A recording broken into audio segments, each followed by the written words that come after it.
कंधे से मिला के कंधा पुरुषों से आगे खड़ी, बुलंदियों के शिखर पे हुनर के दम से अपने चढ़ी। माँ बेटी या बहन हो इनकी कोई नहीं बराबरी।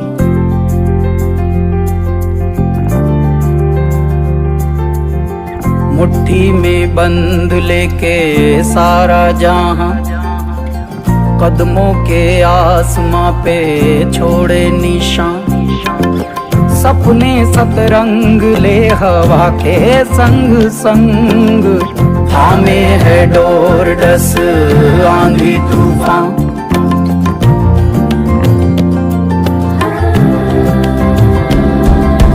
अंधेरों में आशा के दीप जलाती हैं, रिश्तों की पूंजी से परिवार बनाती हैं। इंदौर से हित चैरिटेबल ट्रस्ट के संस्थापक हितेश पावा नीलम यूनिवर्सिटी कैथल में अंतर्राष्ट्रीय महिला दिवस के उपलक्ष्य में आयोजित कार्यक्रम में विशेष अतिथि के रूप में पहुंचे। जानकारी देते हुए हितेश पावा ने बताया कि इस मौके पर उन्हें और उनकी पुत्रवधू दीक्षा पावा को भी सम्मानित किया गया। उन्होंने सभी महिलाओं को अंतर्राष्ट्रीय महिला दिवस की शुभकामनाएं दी और कहा कि आज की महिला हर क्षेत्र में पुरुष के साथ कंधे से कंधा मिलाकर कार्य कर रही हैं।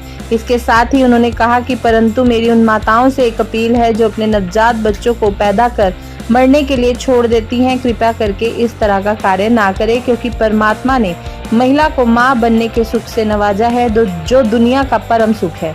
वहीं उन्होंने नीलम यूनिवर्सिटी में उपस्थित लोगों को संबोधित करते हुए उनकी ट्रस्ट द्वारा दी जा रही सेवाओं के बारे में अवगत करवाया और कहा कि पिछले कई वर्षों से वह समाज सेवा के कार्य में जुटे हुए हैं। बेसहारा लोगों का अंतिम संस्कार करने उपरांत मां गंगा की गोद में उनकी अस्थियां विसर्जित कर उन्हें मोक्ष दिलाने का कार्य करते हैं। वहीं कार्यक्रम में उपस्थित लोगों ने हित चैरिटेबल ट्रस्ट द्वारा दी जा रही सेवाओं को लेकर उनकी खूब सराहना की। 109वां अंतर्राष्ट्रीय दिवस, आप सबको, मेरी माताओं, बहनों, बच्चों को हार्दिक बहुत बहुत शुभकामनाएं और सबको मेरा हाथ जोड़कर नमस्कार, मेरा प्रणाम। हितेश पाहवा हित चैरिटेबल ट्रस्ट समाज की सेवाएं कर रहे हैं, निस्वार्थ सेवाएं करते हैं। पिंजौर, कालका, पंचकुला, चंडीगढ़ या कई अन्य क्षेत्रों में। आज महिला दिवस पर महिला शक्ति, उसके बारे में कुछ बात करना चाहूंगा। उन माओं के बारे में जो आज का कलयुग है।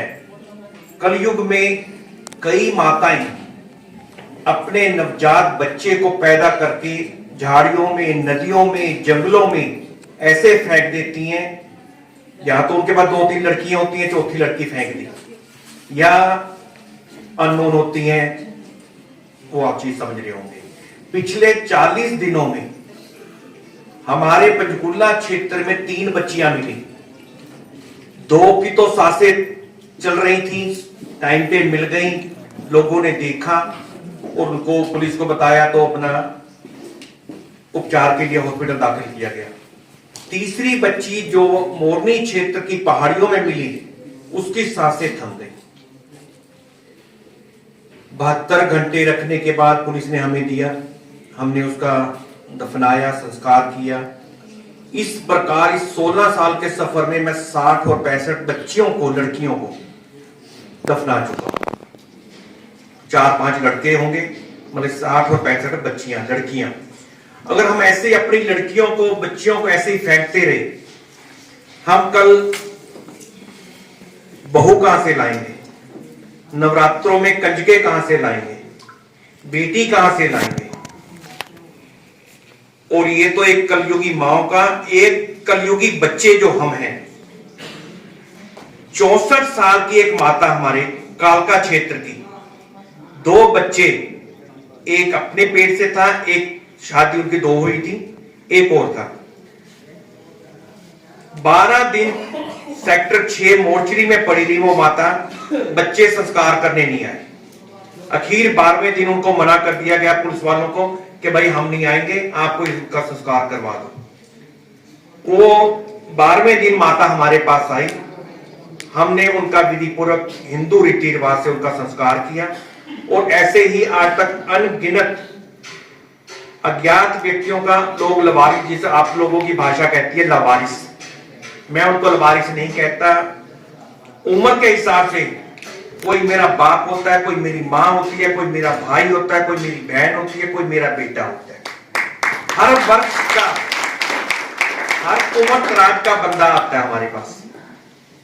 ये नहीं कि हमने संस्कार करा उसको वहीं छोड़ दिया। दूसरी, जैसे हम अपने माता पिता के अस्थियां उठाते हैं, उन अस्थियों को उठाया, इकट्ठा करा, हर 2-3 महीने बाद हरिद्वार जाकर विधि पूर्वक उनका विसर्जन करते हैं, संस्कार कार्य करते हैं। जैसे हम अपने परिवार में 13 दिनों के बाद इन अज्ञात व्यक्तियों की एक साल में एक बार करते हैं, वो 13 अप्रैल को हम उनकी आत्मा शांति के लिए हवन करके 14 अप्रैल को हम हरिद्वार अस्थियां लेकर जाते हैं। आज कलयुगी बच्चे, हमारे पिंजौर क्षेत्र के एक प्रिंसिपल रिटायर्ड हिमाचल से जो दंपति रहता था, मेरे को बुलाया, उन्होंने बताया कि बेटा कल हम जब भी जाएंगे, हमने क्रिश्चियन धर्म कर लिया है, हम चाहते हैं हम धरती में ना जाएं, हम अग्नि में जाएं, और हमारा संस्कार हितेश बाबा जी आप करना। मैं कहा माता जी अगर मैं जीवित रहा, पहले पत्ता किसका कटना है ये मुझे नहीं मालूम, मैं रहा तो मुझे बुला लेना, हम संस्कार करेंगे। उनकी अंकल की डेथ हुई पीजीआई में, आंटी लेके आए, पूरी रात उस डेड बॉडी के पास, सिर्फ ओनली फॉर आंटी। बेटा 15 किलोमीटर की दूरी पे रहता था, बेटा नहीं आया। सुबह जब हम डेड बॉडी उठाने गए, माता जी ने फर्स्ट क्लास तैयार करके नहला के कपड़े पहना के रखे हुए, 10:15 बजे जब हम बॉडी उठाने लगे तब बेटा आया। तब भी अग्नि उसने नहीं दी, अग्नि हमने दी। ये है आज के कलयुगी बेटे।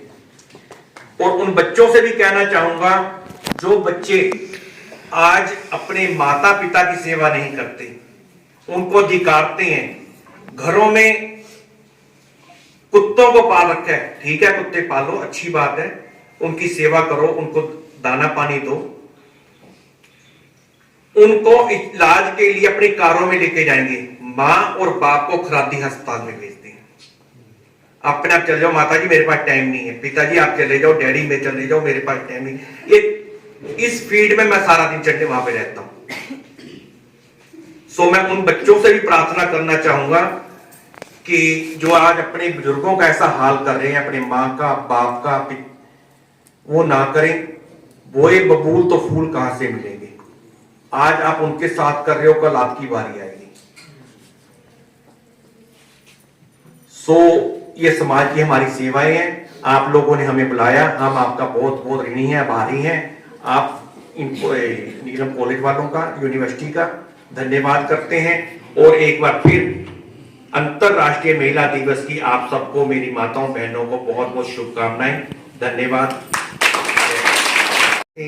फिर मेरी गुरु के घर आ जाती हूँ, काजल मंगला मुखी जी के यहाँ। फिर वहां से मेरा सफर शुरू होता है रेसलिंग से। तो रेसलिंग का शुरू सफर हो जाता है कि मैं फिर बनती हूँ इंडियन फर्स्ट ट्रांसजेंडर रेसलर। मैं गोल्ड मेडल लेके आती हूँ चंडीगढ़ की तरफ से।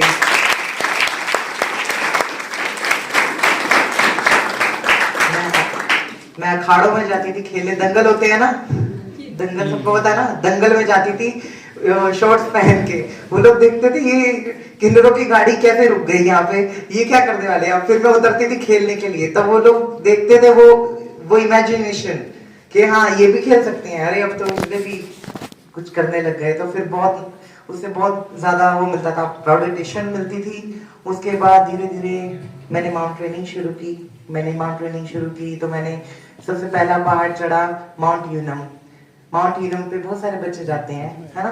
तो मैं वो करने वाली इंडियन फर्स्ट ट्रांसजेंडर बनी थी जिसने 6000 मीटर को पिक किया था। उसके बाद मुझे स्पोर्ट्स मिनिस्टर ऑफ इंडिया ने मुझे बुलाया था सम्मान के लिए। उसके बाद से मेरा माउंट एवरेस्ट का सफर शुरू होता है। एक माउंट एवरेस्ट पे किन्नर जाना मतलब बहुत बड़ी बात, समझ रहे हो। माउंट एवरेस्ट पे जाने के लिए 25 लाख रुपए लगते थे, 2021 की बात है। 25 लाख रुपए कहाँ से लाए, मेरी एज थी 19-20 साल। उसके बाद मेरी गुरु ने मुझे ट्रेनिंग के लिए भेजा भोपाल मध्य प्रदेश। मध्य प्रदेश में मेघा परमार थी, बेटी बचाओ बेटी पढ़ाओ की ब्रांड एम्बेसडर। तो उन्होंने मुझे ट्रेनिंग दी, फिर मैंने माउंट एवरेस्ट को फतह किया। बहुत ज्यादा टफ था, लेकिन उसके बाद एक किन्नर की लाइफ बदली। जैसे मैं अगर कोई और डेरा में होती या कुछ और होती तो मेरी लाइफ सिर्फ मांगने खाने तक ही सीमित रहती। अगर मेरे अंदर जो जज्बा था वो कैसे आया, मेरी गुरु से, मेरी माँ से, मेरे पिता से, मेरे भाई से, राइट। तो तब मैं आज आप सभी के सामने खड़ी हो पाई। तो इसलिए कहेंगे नारी सब पे भारी।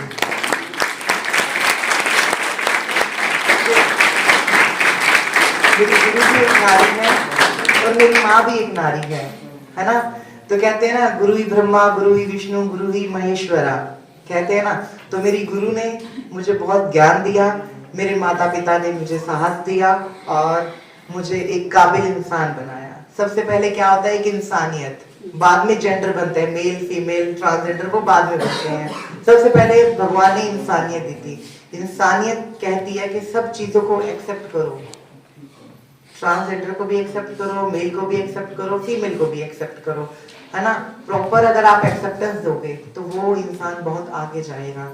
जैसे हमारे किन्नर समाज के जो लोग होते हैं उनकी आगे कुछ, मैंने अपने आप को कभी पुरुष मानी नहीं है। मैं एक नारी थी, मगर मुझे नारी का भी पहचान नहीं मिला। तो मुझे थर्ड जेंडर मिला, मगर मैं थर्ड जेंडर भी नहीं हूँ। ना मैं पुरुष हूँ, ना मैं नारी हूँ, ना मैं थर्ड जेंडर हूँ। मैं चौथी हूँ, मैं मंगलमुखी हूँ। मैं मंगल कामना करने वाली। आप सबके घरों में जब मंगल कार्य करते हो तो वहाँ आती हूँ, मंगल कामना करती हूँ तो मंगलमुखी कहलाती हूँ। तो मैं मंगलमुखी हूँ। मगर सही बात है, ये सच है कि एक हमारी जो जीवन जो था एक पिंजर है। पिंजर मतलब एक बोन, उसकी बाहर हमने कभी निकल ही नहीं पाए, हमने निकलना ही नहीं, मतलब कहते ना कहां से निकल पाएंगे। आज भी उसी बोन में आज भी हम बंद हैं। जब इस शरीर से जब आत्मा निकलेगा तभी इस आत्मा को रिलीज होगा, मतलब जैसे। मगर फिर भी एक जो किन्नर या मंगलमुखी कहते हैं, जो अभी 10 साल से उनकी लाइफ, उनके जीवन में बहुत कुछ बदलाव आ रहे हैं, एक्सेप्टेंस है और साथ में एजुकेशन भी मिल रही है। तो इक्वालिटी भी सब सॉरी समानत समझ रहे हैं और मेन स्ट्रीम में लाने के लिए कोशिश भी किया जा रहा है। अगर आप 1980, 1970, 1950 या 1990 में अगर 2000 तक भी, 2010 तक भी अगर आप देखोगे तो कोई एक्सेप्टेंस नहीं था या कोई भी नहीं था। उस टाइम की बात है। तभी जब भी मेरे अंदर कुछ बदलाव है, मैं कौन हूं, मैं क्या हूं, वो खोज जो है मैं जब 6-7 साल की थी तभी पता लग गया। कैसे पता लग गया? जब गांव, मैं मैसूर की हूँ, कर्नाटका की मैसूर की हूँ, मैसूर के पास एक गांव है, गांव की हूँ। तो वहां